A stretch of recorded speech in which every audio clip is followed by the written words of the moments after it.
Apa ukuran suami baik di hadapan Allah? Maka baca lagi ayat-ayatnya. Pertama ada di Quran surah keempat An-Nisa ayat 19. Ya. Paling kiri sebelah bawah di mushaf. Ya ayyuhalladzina amanu, duhai para suami yang beriman, la yahillu lakum an tarithun nisaa karha. Ya, jangan sampai kamu bersikap buruk kepada pasanganmu. Jangan wariskan sikap-sikap yang enggak baik. Bisa menahan diri dengan baik. Bagaimanapun itu titipan. Ya, istri kita, istri saya, istri Anda, itu titipan dari Allah Subhanahu wa taala yang kita perlu jaga. Bagaimanapun akan dipertanggungjawabkan di akhirat kelak. Dia tidak dititipkan pada pria lain kecuali kepada Anda. Tentunya untuk dijaga, diperlakukan dengan baik, ya. Jadi kita belajar menjadi baik dan saling memahami. Setiap kita pasti ada kekurangan. Kalau ingin sempurna, ya nggak akan didapatkan. Hanya malaikat yang sempurna. Ya, kalau mau silakan nikah dengan malaikat maut, malaikat Israel tuh ada, ya, yang lainnya. Tapi nggak ada yang sempurna, ya, nggak ada yang sempurna. Setiap kita pasti punya kekurangan, sepanjang masih manusia. Jadi kalau suami mengerti istrinya manusia, tentu tidak akan mengeksplorasi kekurangannya. Demikian sebaliknya. Ya, asan takrahu syai'an wa yaj'alallahu fihi khairan katsiran, di ujung ayatnya. Boleh jadi kita tidak menyukai suatu sikap tertentu dari istri atau istri kepada suami, tapi di balik itu ada pelajaran besar untuk menyempurnakan sifat-sifat kita. Makanya agak menarik, biasanya kalau dipasangkan itu akan terlihat saling melengkapi. Jadi memang kekurangan kita itu hanya bisa dilengkapi oleh istri kita. Demikian sebaliknya. Ya. Kemudian yang kedua, tunaikan kewajiban dengan baik. Ya, apa kewajibannya? Ada di ayat 34 di surah An-Nisa. Ar-rijalu qawwamuna 'alan nisa bima faddalallahu ba'dahum 'ala ba'din wa bima anfaqu min amwalihim. Ya, lelaki itu qawwam, menjadi pelindung, pengarah di keluarganya, mataharinya. Ya, apa fungsi matahari?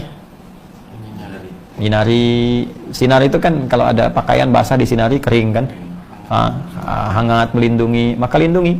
Kalau ada yang mengganggu isi keluarga, sengat dia dengan sinarnya. Ya, ada air mata, ya keringkan di pipinya dengan sinar-sinar kebaikan itu. Jadi pemimpin yang baik itu maksudnya. Makanya laki-laki diibaratkan dengan matahari. Nabi Yusuf pernah bermimpi, ya, ini ra'aitu ahada asyara kawkaba wasyamsa wal qamara ra'aituhum li sajidin. Jadi saya melihat di mimpi saya 11 bintang, satu matahari, satu bulan, semua sujud. Maka ditafsirkan 11 itu saudaranya, ya, beliau 12 bersaudara, 11 saudaranya, matahari bapaknya, Nabi Yaqub alaihissalam, kemudian bulan ibunya. Ya, ibu, ya, perempuan itu rembulan. Apa fungsi rembulan? Bulan itu untuk dilihat keindahannya. Ya, pantulan cahayanya kan keluar. Kalau pengen lihat indah kan rembulan. Kalau pengen lihat kekuatan ya matahari. Nggak ada orang pengen lihat matahari keluar, tidak. Ya, pasti ingin mendapatkan manfaat. Rembulan keindahan, maka perempuan tampil indah. Ya. Jangan kebalik, perempuan ngambil fungsi matahari. Dengan kekuatan bulan, aku menghukummu misalnya. Nggak bisa. Tetap dia jadi bulan, ya bulan, matahari, matahari. Kemudian dia pelindung. Bima faddalallahu ba'dahum 'ala ba'din wa bima anfaqu min amwalihim. Ya, dan bertugas mencari infak, disingkat dengan nafkah.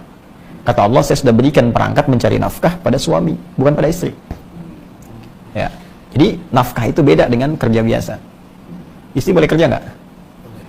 Boleh, tapi kebolehannya diikat. Apa ikatannya? Tanpa mengabaikan kewajibannya di rumah tangga kalau sudah menikah. Ada anak jangan sampai terabaikan, nggak dapat asinya, nggak dapat perhatiannya, pendidikan, kasih sayang ke ibu hilang. Ya, lebih dekat dengan asisten rumah tangga dibandingkan ibunya, itu salah. Ya, salah. Bagaimanapun Anda mencari rezeki itu di luar, untuk di dalam kan? Sekarang yang di dalam menjauh dari Anda. Jadi apa manfaatnya Anda mencari di luar? Para ayah juga begitu. Ya. Jadi poinnya nafkah itu. Jadi kalau nafkah begini, di rumah ada berapa orang? 2. Antum sama istri, anak nggak dihitung. Bertiga. Baik. Antum istri anak kan? Baik. Antum nyari nafkah nih. Maka dari yang antum hasilkan itu akan dibuat oleh Allah cukup untuk 3 orang. Berapapun jumlahnya. Makanya luar biasa. Begitu antum pulang, walaupun dapat 50.000, antum berikan 50.000 ke istri, cukup bertiga. Itulah indahnya nafkah. Tapi kalau orang yang bukan petugas nafkah, mencari nafkah, istri mencari misalnya kan, maka hasil itu akan dicukupkan hanya untuk dirinya saja. Dan tidak akan merebak, ya, kesempurnaan rezekinya kepada yang lainnya. Makanya kalau perempuan mencari akan terasa selalu kurang. Atau materi cukup, tapi ada bagiannya akan hilang. Kasih sayang, perhatian, ya, kehormatan, hubungan yang mungkin akan kurang harmonis, pasti itu. Ya, saling tuntut. Ya, nah itu poinnya. Jadi dari sini maka disiapkan bagi Anda untuk mencari nafkah dengan baik. Nafkah itu sudah janji Allah, sepanjang Anda mau bergerak, Allah akan turunkan rezeki. Sepanjang mau bergerak. Ya, orang di jalan aja sekarang cuman peluit, udah, kasih 2.000, makasih Pak. Ya, kasih 5.000, makasih Bos. 10.000 aku om, makasih om, ya kan, ya kan, nah, di kondisi itu tuh, tapi kan dapat gitu, ada ya, tapi halal dan baik. Al-Baqarah 168. Saya kira itu, semoga bermanfaat insyaallah.